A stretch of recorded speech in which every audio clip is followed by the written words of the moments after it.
Why do we feel good inside when we serve others? Why do we feel good when others serve us? What is happening in the brain that makes us feel good? This is what I'm going to talk about today. Welcome to episode 7, as I provide awareness every day through the month of March to bring awareness to brain injuries. Every day I'm running a 5K and then providing you a quick tip. So what is happening in the brain when we feel good during acts of kindness, and how can this help us with a brain injury, and how can this help us with stress all around? We're going to talk about dopamine and serotonin. A neurotransmitter is a chemical in the brain. It moves between cells and cells to stimulate some type of action or emotion or behavior that the body needs to operate normally.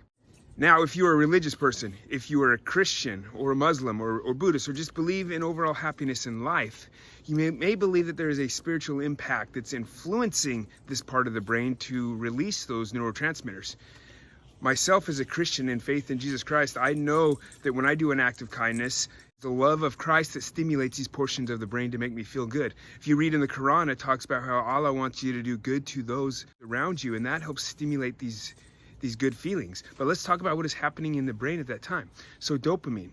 Dopamine is a neurotransmitter that is primarily found in the area called the nucleus accumbens.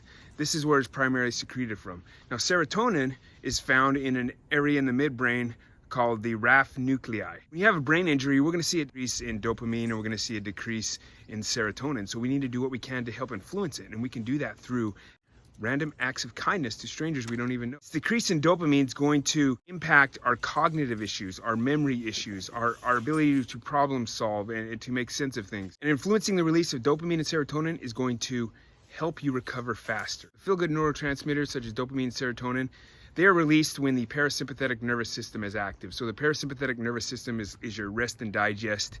It's part of the autonomic nervous system, which the other side is the sympathetic nervous system, which is really active during the fight or flight and during a stress response. And I talked about before, when we are under stress, the brain becomes inflamed. And when we're suffering with a brain injury, we're already under inflammation. The inflammation from the damage in the brain, and also the inflammation from the immune system fighting to help with the repair. There's all kinds of inflammation happening.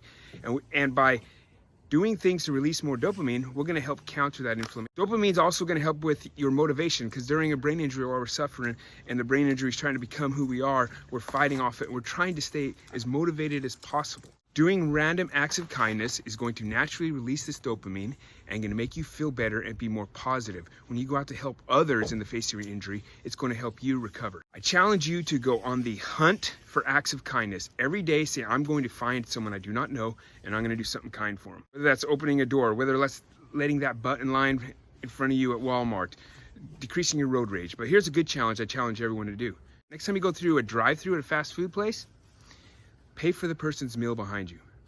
Imagine how good they'll feel. Imagine how good you'll feel inside. What if that person behind you is having the worst day? COVID isolation, stress at home, they're not making much money anymore, they're struggling to make ends meet. They could possibly even have like suicidal ideations going on in their mind. And then you decide to pay for their meal. That flood of joy, that flood of dopamine, that one little act you do, not only will make you feel good, but that person behind you, you could have changed their life for the good. I challenge you to do that.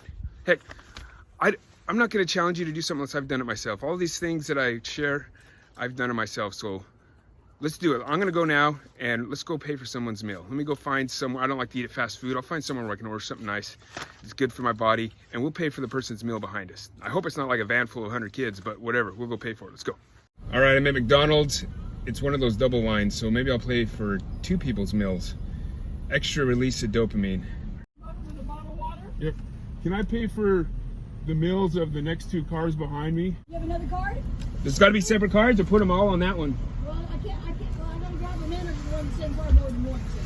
Okay, here, run it. Cash or anything else, here, hang on. Here's another card. All right, hold on. Go, thank you. Thank you, have a good day. You can go. I challenge you all, try that. Random act of kindness for random strangers.